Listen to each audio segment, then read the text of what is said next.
हरिहंस सिद्ध सूरी उपाध्याय साधु सर्व अर्थ के प्रकाशी मांगलिक रूपकारी तिनको स्वरूप जाने रावे ते बड़ी जो भक्ति काय को नमाए स्तुति हो जाए। धन्य धन्य दिन ते काज सब आज भाए कर जोड़े बार बार वंदना हमारी है। मंगल कल्याण सुख ऐसो हम चाहत हैं। हो मेरी ऐसी दशा जैसी तुम धारी है। हो मेरी ऐसी दशा जैसी तुम धारी है। हो मेरी ऐसी दशा जैसी तुम धारी है।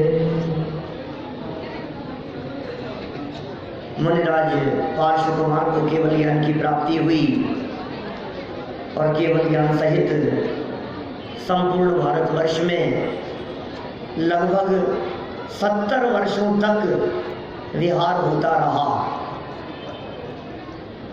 आज निर्माण हो गया। सावन शुक्ल सप्तमी का दिन। क्या कर रहे थे भगवान और कैसे होता है निर्माण? एक ही प्रक्रिया है। जो प्रक्रिया सम्यक दर्शन प्राप्त करने की है वही प्रक्रिया मुनि बनने की है, वही प्रक्रिया अरिहंत बनने की है और वही प्रक्रिया सिद्ध बनने की है। कि कोई फर्क नहीं है, कि फर्क कोई नहीं है, मात्रा का फर्क है। आत्म स्वरूप के दर्शन मात्र से सम्यक दर्शन, और उसी आत्म स्वरूप के दर्शन की निरंतरता यदि बनी रहे कुछ काल तो गुणस्थान बढ़ना शुरू हो जाता है। और आत्म स्वरूप के दर्शन से बाहर ना निकले तो अरहंत दशा प्रकट हो जाती है। और सारी अनंत काल के लिए अपने स्वरूप का दर्शन होता रहे तो सिद्ध दशा कहलाती है। आत्म स्वरूप के दर्शन के अतिरिक्त और सिद्ध दशा क्या है? मतलब मोक्ष क्या चीज है? मोक्ष शब्द का अर्थ है मुक्ति। कई लोग तो आज निर्माण कल्याण के अवसर पर हाथ जोड़ते हुए भावना भा रहे थे कि हे पार्श्वनाथ भगवान जल्दी से हमें भी मुक्ति हो जाए। पार्श्वनाथ भगवान की कृपा से मुक्ति होगी कि नहीं होगी? होगी ना? कुछ लोग कह रहे हैं होगी। सुनो भाई, आप जानते हैं मुक्ति मोक्ष इस शब्द का अर्थ क्या है? मुक्ति माने है स्वतंत्रता, स्वाधीनता। यदि ये मोक्ष और मुक्ति भी किसी देने वाले के अधीन हो गई तो फिर वो मुक्ति कैसे कहलाएगी? समझ में आ रही है बात? यदि वो किसी की वजह से हुई तो फिर स्वाधीनता नहीं रही ना, फिर तो उनके अधीन हो गए ना। ये तो मोक्ष है।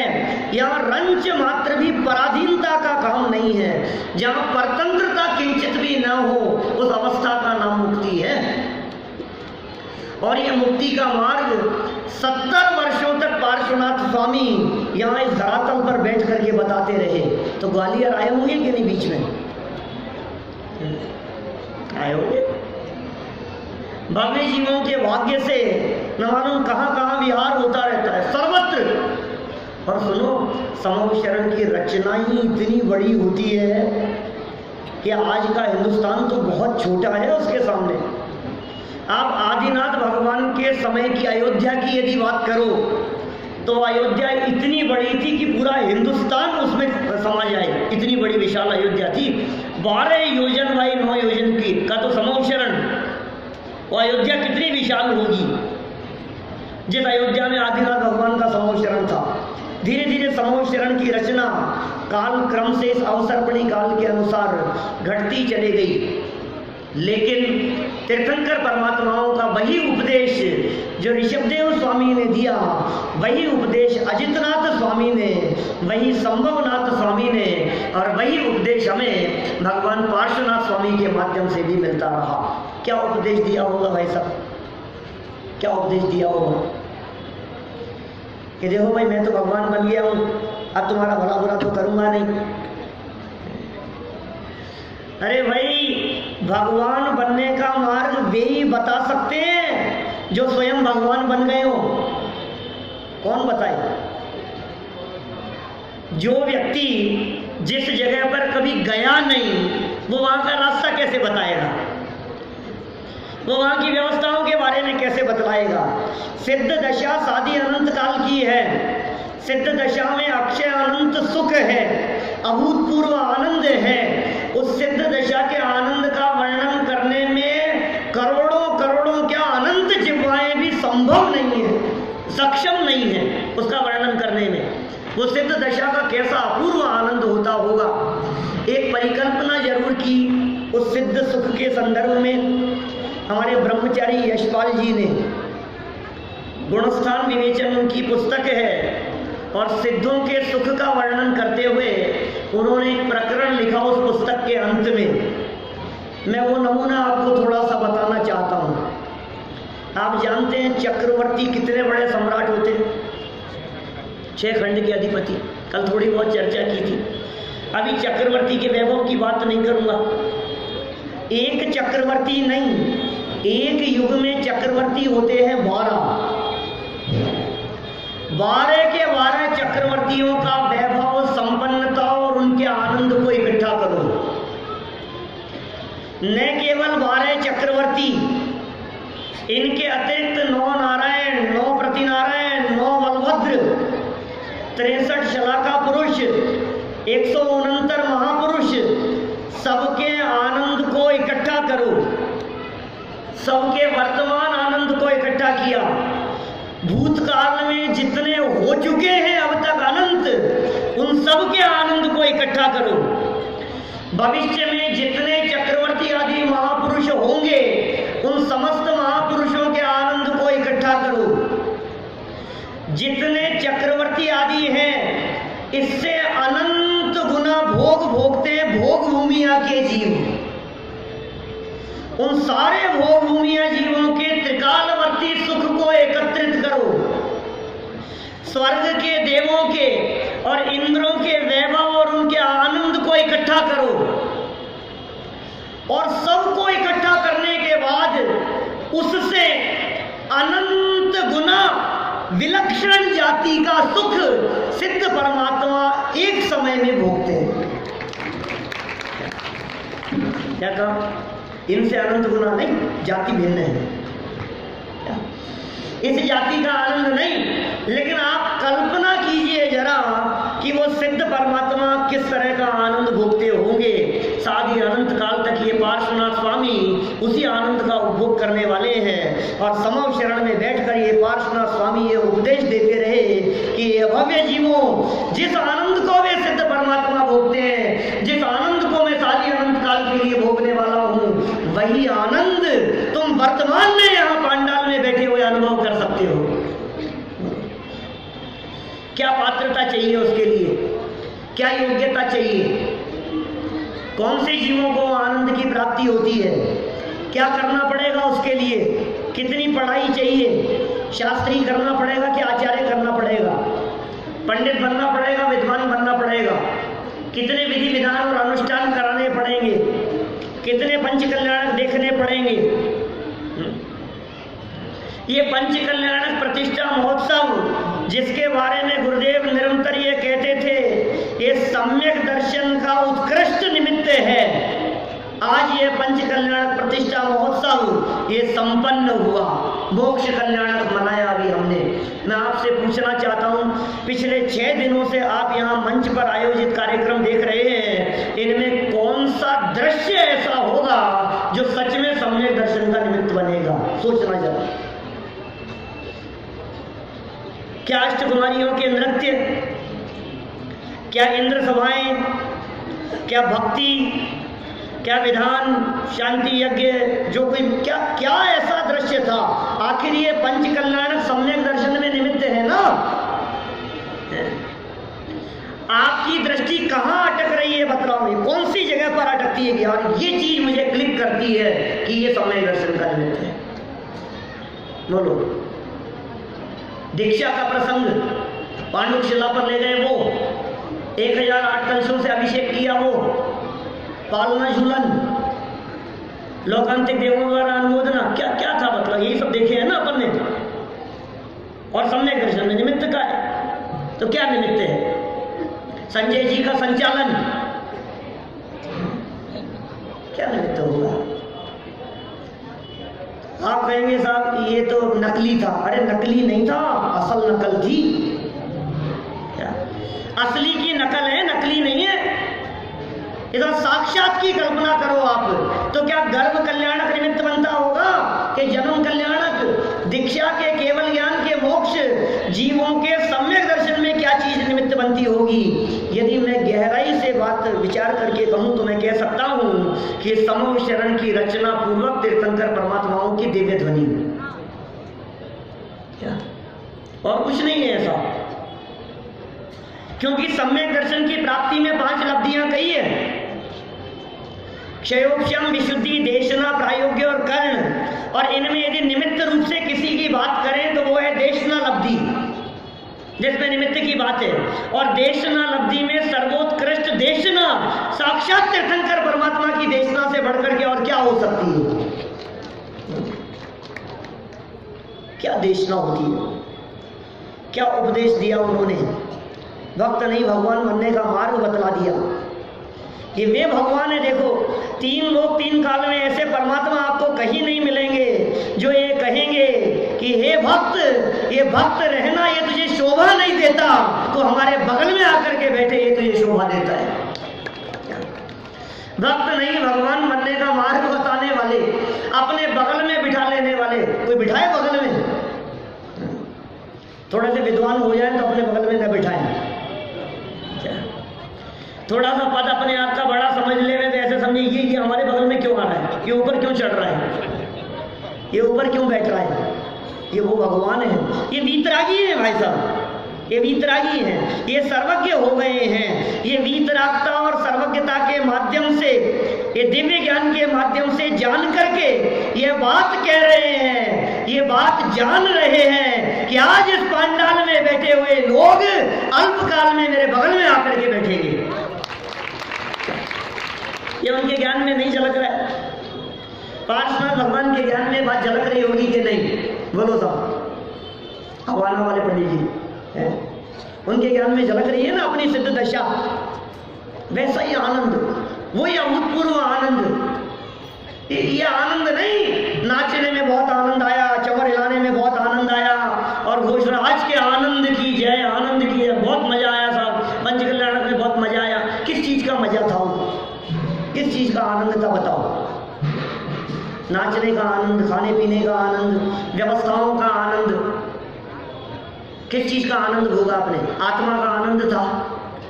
आत्मा का आनंद आया कि नहीं आया? अतीन्द्रिय आनंद आया कि नहीं आया?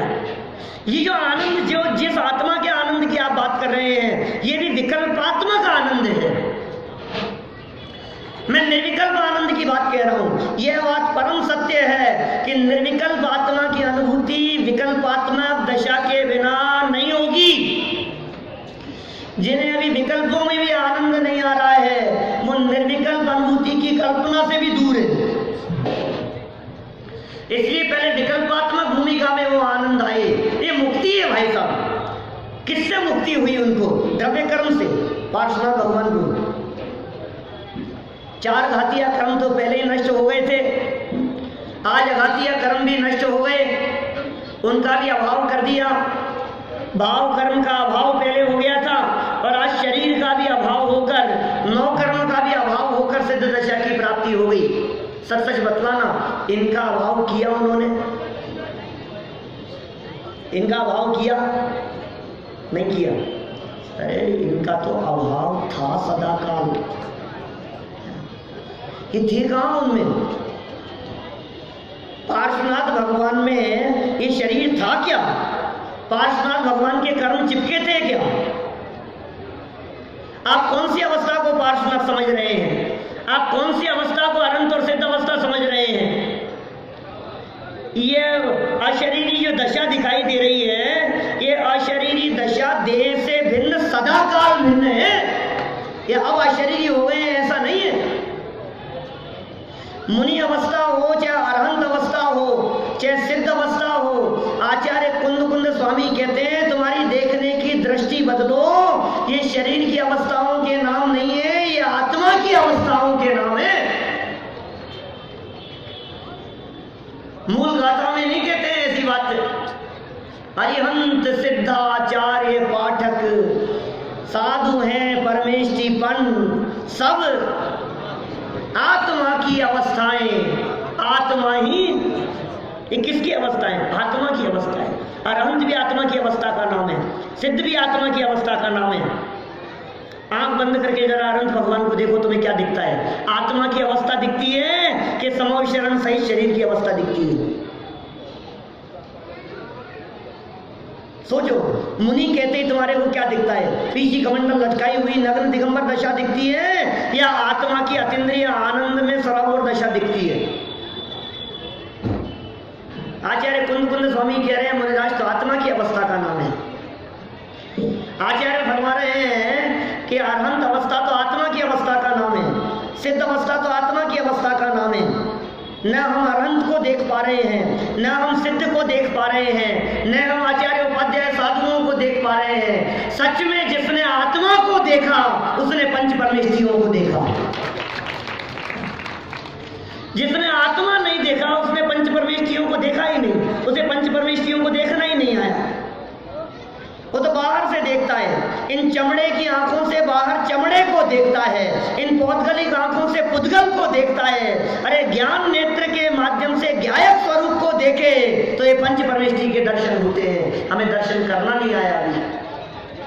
भगवान बन गए ना, प्रतिमाएं आई थी जयपुर से 6 दिन के 5 दिन के इस महोत्सव में। ये प्रतिमाएं आज परमात्मा बन गई, भगवान बन गई। यहां से पांडाल से अभी प्रतिमा विहार करेगी तो भगवान बन करके विहार करेगी। प्रतिमाओं का भी विहार होगा और अभी समापन समारोह हो गया, अपन लोगों का भी विहार होगा। वे प्रतिमाएं इस पांडाल में आई थी और भगवान बनकर निकली, और हम इस पांडाल में आए और क्या लेकर के जाएंगे? वे प्रतिमाएं आई और अनंत चतुष्टय लेकर के चली गई। अरहंत अवस्था, सिद्ध अवस्था, सारी अनंत काल का अक्षय अनंत अपूर्व सुख लेकर के चले गई। हम यहां से क्या लेकर के जा रहे हैं भाई साहब? राग द्वेष, कषायें, हमारा नाम नहीं बोला, हमारा सम्मान नहीं हुआ, हमने तो इतना किया, हमारा ध्यान ही नहीं, हमें बुलाया ही नहीं, हमें तो एक गले में माला ही डाल दी, हमें तो ये नहीं दिया, इनका ये नहीं हुआ। आप क्या ले जा रहे हैं साथ में? वे पाषाण की प्रतिमाएं, क्या जो पाषाण की प्रतिमाएं यहाँ मंत्रोच्चार विधि पूर्वक परमात्मा बन सकती है, तो यहाँ भगवान की वाणी जो प्रचारित हुई है उसके माध्यम से चेतन परमात्मा अनुभव नहीं कर सकता क्या अपने आप को? हम अपने आप को परमात्मा अनुभव नहीं कर सकते? ये राग द्वेष कषाय मन मुटाव ये लेकर के जाएंगे, क्या लेकर के जाएंगे? अरे साहब हम तो यहाँ आए थे, ये क्या लेकर के आए कि यहाँ मार्केट लगता है वो ग्वालियर में, पूरे पूरे इतना बड़ा मार्केट, सुई से लेकर के और ट्रक तक सब मिलता है ना? ऐसा ही है ना? तो उसमें से कुछ लाए कि नहीं? आप ग्वालियर गए थे तो पंचकल्याणक में ग्वालियर गए थे, क्या क्या देखा कि गोपाचल देखा, और क्या देखा कि स्वर्ण मंदिर के दर्शन किए, कि और क्या देखा कि सारा आयोजन देखा, कि देखने क्या गए थे कि आत्मा को, कि वो देखा कि नहीं? कि वो तो नहीं देखा।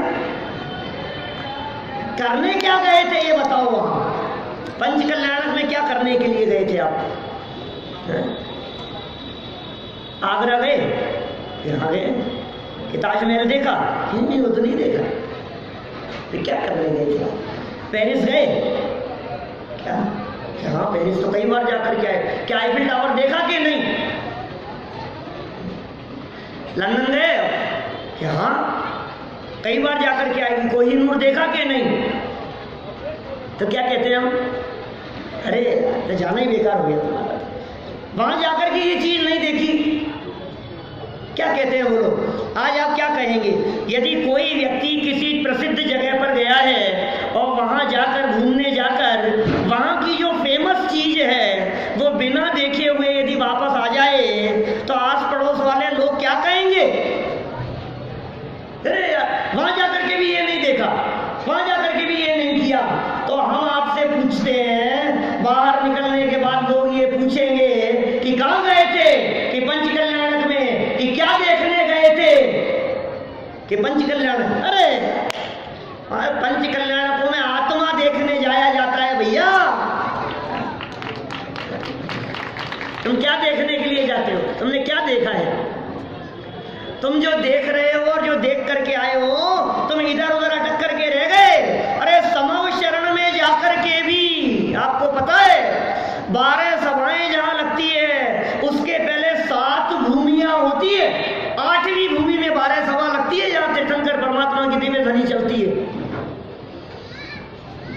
चैत्य प्रसाद भूमि, खातिका भूमि, लता भूमि, उपवन भूमि, ध्वज भूमि, कल्प वृक्ष भूमि, भवन भूमि, और फिर आती है अंतिम भूमि जहां भगवान की दिव्य ध्वनि सुनने का अवसर मिलता है। क्या होता है इन 7 भूमियों में? नाट्यशालाएं हैं, नाच गान चल रहे हैं, बावड़ियां बनी हुई है, बहुत सुंदर सुंदर पिकनिक स्पॉट जैसे बने हुए हैं, ध्वजाएं हैं, उपवन हैं, कल्प वृक्ष बने हुए हैं, और लोग भगवान की दिव्य ध्वनि के लिए जाते हैं और फिर क्या करते हैं? अंदर तक पहुंच ही नहीं पाते और बीच में ही अटक जाते हैं। जब समव शरण का वर्णन पहली बार पढ़ा था बहुत सालों पहले, तो चित्त में ये विकल्प खड़ा हुआ कि साक्षात तीर्थंकर परमात्मा का समव शरण और रचना करने वाले कुबेर, ये कुबेर ने ऐसी ऐसी काय को रचना करी? अचल जी भाई, ऐसी रचना क्यों करी कि लोग दिव्य ध्वनि सुनने के लिए न जाकर के बीच में अटक जाए? हटाओ ना यार, ये सब ये क्या दुकानें लगा रखी है बीच में लोगों को अटकाने के लिए? जाने दो ना सीधे। जो लाभ प्राप्त करने के लिए आए हैं डायरेक्ट वहां क्यों नहीं जाने देते हो? कि इसलिए नहीं जाने देते कि अंदर जाकर के उपद्रव मचाएंगे। पहले ही जिनकी पक्की रुचि नहीं हो उनको एक चलनी लगाकर, फिल्टर लगा करके छांट दो, बाहर ही रोक दो। अंदर तक कौन पहुंच पाएंगे दिव्य ध्वनि सुनने के लिए? जो असली रुचि वाले होंगे। हमारे इस पंचकल्याण प्रतिष्ठा महोत्सव में भी प्रवचन सुनने के लिए कौन लोग बैठेंगे? जो असली रुचि वाले होंगे। बाकी तो क्या करेंगे? आवास व्यवस्था, भोजन व्यवस्था, इधर से उधर भागते रहेंगे। क्या आयोजन किसके लिए किया था? कि पब्लिक के लिए, कि वो अपने लिए था क्या? अंदर से सूचना आई है कि पूरा समय लेना। हाँ हाँ, बता दूं आपको, नहीं तो लोग सोचेंगे कि पर्ची आ गई, अब तो बंद होने का काल आ गया। क्या सूचना ये आई है कि आप अपना पूरा समय लेना, समय में कटौती नहीं करना। कोई कटौती नहीं करने वाला हूं मैं। और मैं तो कहता ये हूं, भगवान पार्श्वनाथ स्वामी के ज्ञान में जितना झलक रहा है उतना ही पूरा लूंगा। यहाँ तो कम ज्यादा का सवाल ही नहीं है, कुछ भी बिल्कुल पूरा ही होगा। तो बात क्या चल रही थी? समव शरण की चर्चा चल रही है, दिव्य ध्वनि के प्रसंग की चर्चा चल रही है, और दिव्य ध्वनि खिरना शुरू हुआ पार्श्वनाथ स्वामी की, और सारे नगर में और सारे देश में सौदरविंद्र के माध्यम से घोषणा कर दी गई और लोग आते रहे। और फिर क्या किया? सौदर ने इंद्र के निर्देशन में कुबेर ने फिल्टर लगा दिया कि नहीं नहीं यार, ऐसे तो बहुत भीड़ हो जाएगी। तो क्या करो? कि बीच में लगा दो कुछ ऐसी व्यवस्था, कुछ लोग यहाँ अटक जाएं चैत्य प्रसाद भूमि में, फिर यहाँ से अटक करके थोड़े से कुछ और आगे बढ़ जाएं, कोई बड़े गाड़े हो हिम्मत वाले कि नहीं अटकना नहीं है, आगे बढ़ो। तो जैसे ही आगे बढ़े तो खाती का भूमि मिल गई, बावड़ियाँ मिल गई, अरे हंस तैर रहे हैं उसमें, कैसा कैसा स्वरूप होगा, और कांच की ट्रांसपेरेंट ऐसी गजब की, मतलब आप कल्पना नहीं कर सकते इतनी सुंदर रचनाएं। वहां फिर कुछ अटक गई, फिर कुछ आगे बढ़े, कुछ और अटक गए, कुछ और अटक गए। तो कौन पहुंचे दिव्य ध्वनि सुनने के लिए? असली जीव पात्र जीव। समव शरण में जाकर के भी भगवान की दिव्य ध्वनि, अच्छा वहां पहुंच करके भी देखो, गुरुदेव कहते थे केवली आगल रह गए वो कोरो, केवली भगवान के पास जाकर के भी कोरा का कोरा रह गया। क्यों? क्योंकि वहां देखने लगा, अरे यार भैया तेरे को पता है चक्रवर्ती भी आया है यहाँ पे, हम लोग नहीं करते। कौन कौन आया? अरे पंचकन्या, पता है कौन कौन? अरे वो मंत्री जी भी आए थे, वो भी आए थे, वो पता है वो कलेक्टर थे, कितने 2-4 तो कलेक्टर साहब आए थे यहाँ, कि तू कलेक्टर साहब को देख रहा था कि भगवान को देख रहा था। समव शरण में जाकर के भी भगवान देखने की फुर्सत नहीं मिली, भगवान की तरफ नहीं देखा, और भगवान की तरफ देखा तो भगवान की तरफ देखना नहीं आया, क्योंकि भगवान जिसे दिखा रहे थे उसको नहीं देखा। क्या भगवान को तो देखा, किसको दिखा रहे हैं भगवान? वहां बैठ करके किसका स्वरूप बतला रहे हैं? बतलाओ। सबकी खबर है, सबकी खबर है, सारी दुनिया की खबर रखता है, सारी दुनिया की खबर रखने वाला अपने आप से बेखबर है। सबको तो जाना, निज को न जाना, कैसा ज्ञान धारी तूने आपा ने पहचाना। ये सब ज्ञानवान हूं मैं, बहुत समझदार हूं, बहुत समझदार हूं मैं, ये समझदार है। अरे कई तो ऐसे मिलते हैं जो ये कहते हैं पंडित जी क्या दम है इन सब चीजों में, आपको पता है कितना कमाता हूं? तो हमें पता करके करना क्या है? आपको मालूम है कितनी कमाई है हमारी? कि सुन जनवाणी तो ये कह रही है कि तू निरंतर घाटे का बिजनेस करता है, नुकसान का बिजनेस करता है, लाभ का काम नहीं करता। हर क्षण घाटे का काम हो रहा है, हर क्षण नुकसान का काम हो रहा है। कि क्या बात कर रहे हो आप? कई मिलते हैं वो ये कहते हैं पंडित जी 1 लाख रुपए रोज की इनकम है, कई कहते हैं नहीं नहीं करोड़ रुपया रोज बरस रहा है। जनवाणी ये कह रही है खोवत करोड़न की एक एक घड़ी है। अब बोलो तुमने क्या किया? रोज करोड़ रुपया कमाया, 1 करोड़ रुपया कमाने में 1 दिन गंवा दिया ना तुमने। इस 1 दिन में क्या काम हो सकता था बतलाओ? 1 दिन नहीं, 1 अंतर्मूर्त काल में हे जीव तू परमात्मा बन सकता था, और तूने अंतर्मूर्त नहीं, तूने अपने इस मनुष्य जीवन के दुर्लभ क्षणों को, इस जड़ को इकट्ठा करने में, कंकड़ पत्थर को इकट्ठा करने में बर्बाद कर दिया। कहां बर्बाद कर रहे हैं हम? कहां हमारा उपयोग जा रहा है बतलाओ? ये उपयोग की बर्बादी नहीं हो रही है क्या? ये निरंतर हर क्षण एक समय में उत्पन्न हुई चैतन्य की पर्याय, ये ज्ञान की पर्याय, जो अपने त्रिकाली ध्रुव गायक का अवलंबन लेकर के आनंद रस से सराबोर हो सकती थी, उस एक समय की ज्ञान की पर्याय को हमने ये कंकड़ पत्थर को चुनने में लगा दिया, इनको इकट्ठा करने में लगा दिया। एक एक समय की ज्ञान की पर्याय की बर्बादी है।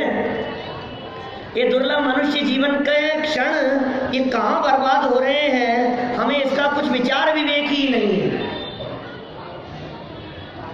भाई साहब ये मोक्ष कल्याण का प्रसंग है, ये मुक्ति की चर्चा चल रही है यहाँ पर। ये मोक्ष कैसे होता है? ये मोक्ष कौन से जीवों को होता है? जो जीव अपने आप को मुक्त अनुभव करते हैं उन्हें मुक्ति की प्राप्ति होती है। हे भगवान हमारा भी मोक्ष हो जाए, हे भगवान हमारा भी मोक्ष हो जाए, हे प्रभु कब ऐसा अवसर आएगा? जुगल जी बाबू जी की पंक्तियां पढ़ो, कितना पुरुषार्थ उछलता है उन पंक्तियों में। कौन सी पंक्तियां? प्रभु मेरे मंडप में आओ, क्या है आज? है आज मुक्ति का उद्घाटन। आज कौन सा समारोह है कि साहब? समापन समारोह। समापन समारोह आज समापन समारोह है कि उद्घाटन समारोह है? क्यों था? जिन जीवों को समापन समारोह दिख रहा है उन लोगों को ये समारोह देखना नहीं आया क्या?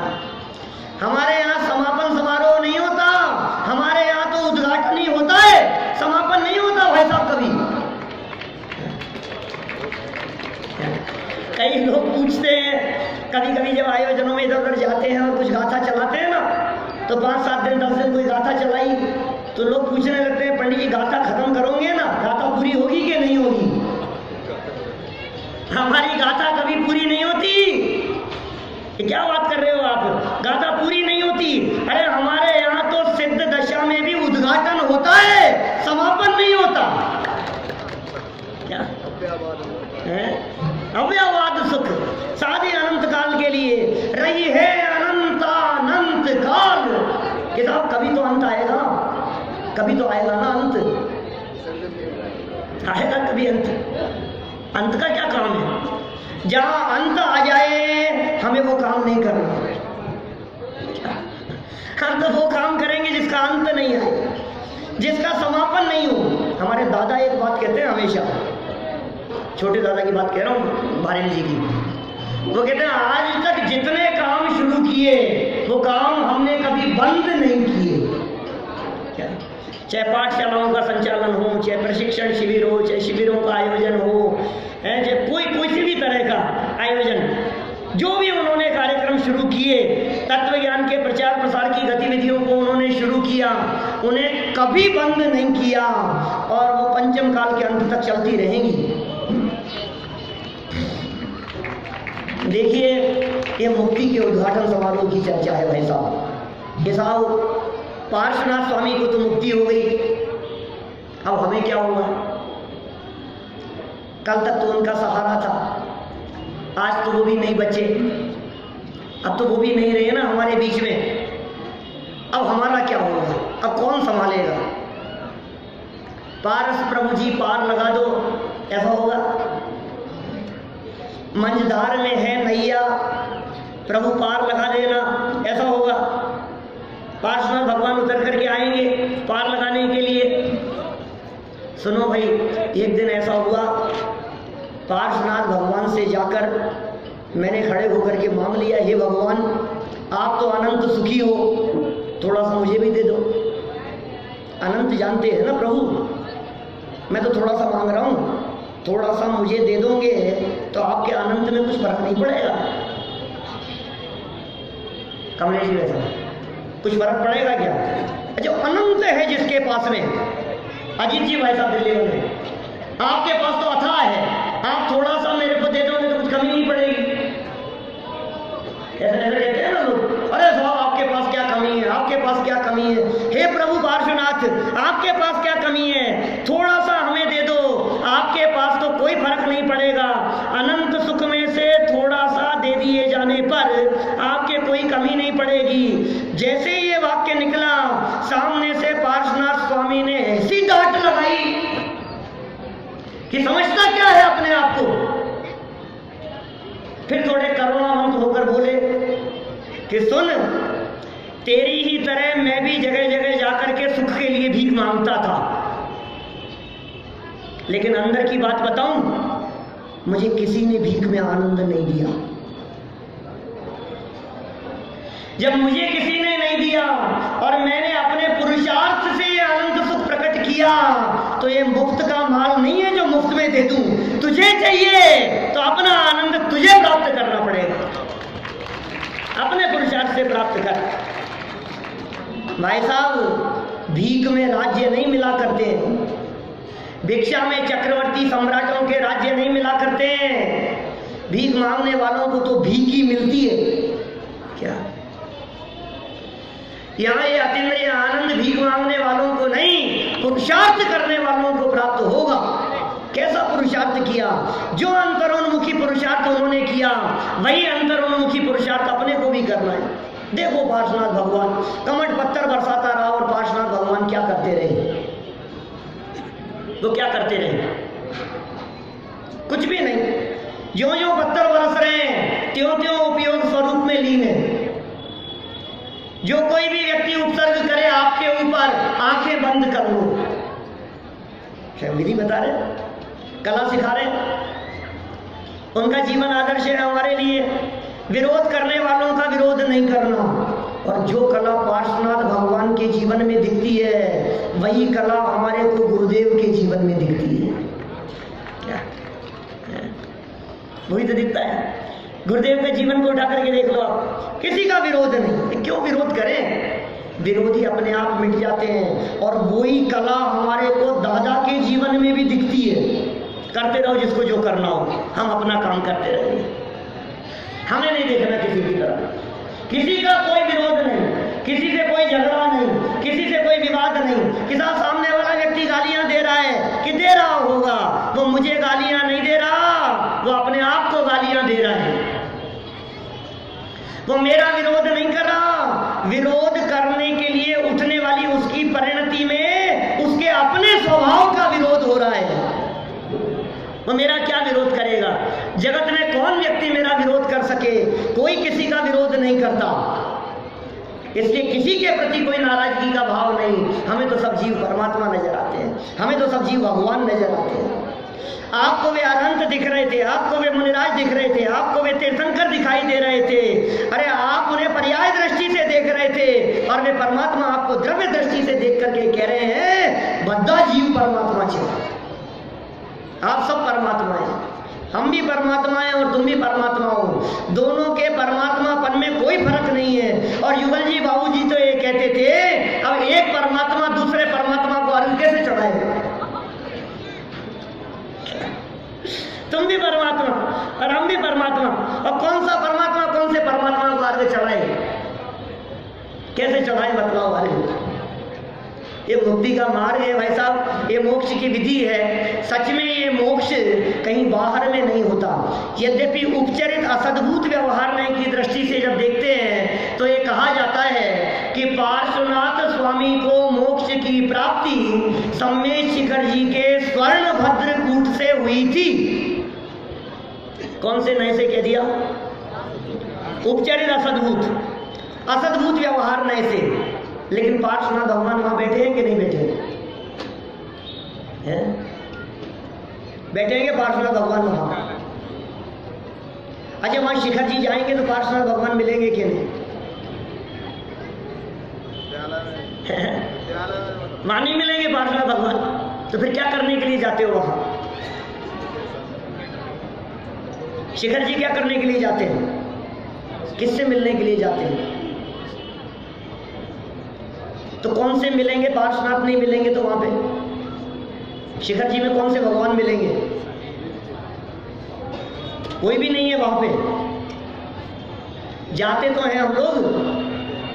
मैं भी कुछ समय पहले शिखर जी में आयोजन था ना, क्या पता नहीं यहाँ बताई थी कि नहीं, मैंने बात अभी थोड़े दिन पहले चर्चा हुई थी।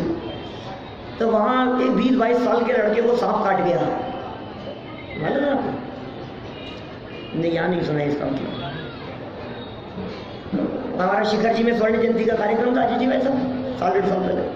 हम लोग पहाड़ से उतरे तो वहाँ 20-22 साल का एक लड़का था, तो उसको सांप काट गया।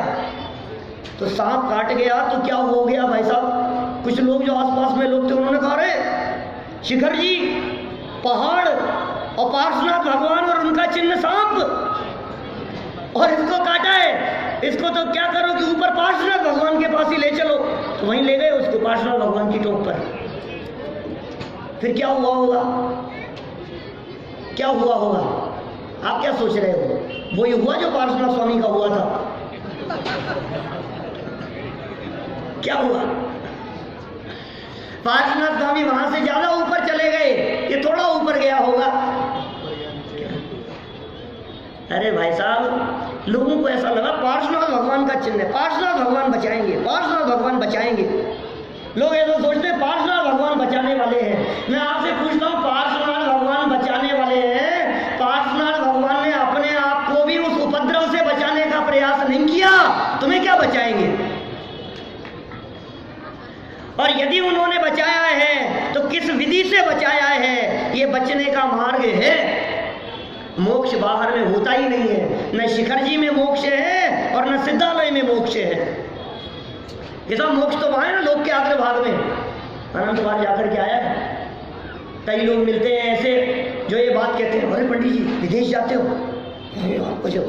कई लोग परिचय देते समय ऐसा कहते हैं, अरे पता है ये पंडित जी फॉरेन रिटर्न है, अमेरिका, लंदन, अफ्रीका, जो मालूम कहाँ कहाँ देशों में जाकर के आए हैं, सब जगह प्रवचन के लिए। तो मैं कहता हूँ सुन, तू जो कम परिचय दिया है, हम तो सिद्धशिला रिटर्न है।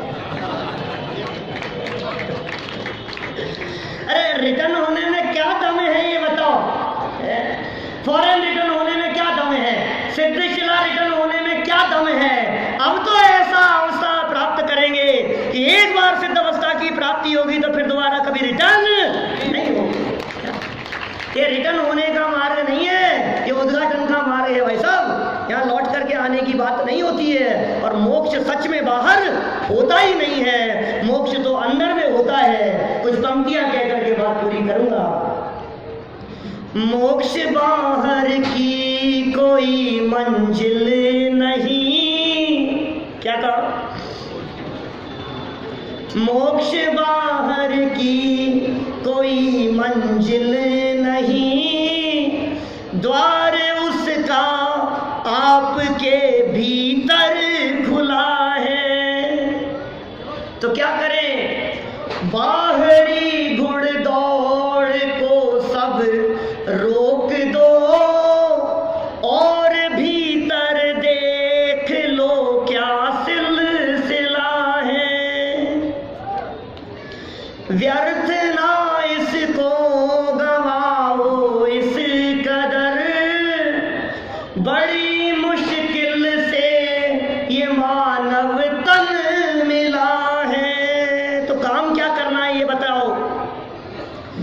डूब कर अपने में खुद को जान लो, जैन दर्शन की यही तो एक कला है। जैन दर्शन की यही तो एक कला है। मोक्ष बाहर की कोई मंजिल नहीं, द्वार उसका आपके भीतर खुला है। भगवान पार्श्वनाथ स्वामी के समान ही अपने भीतर स्थित मुक्त स्वभाव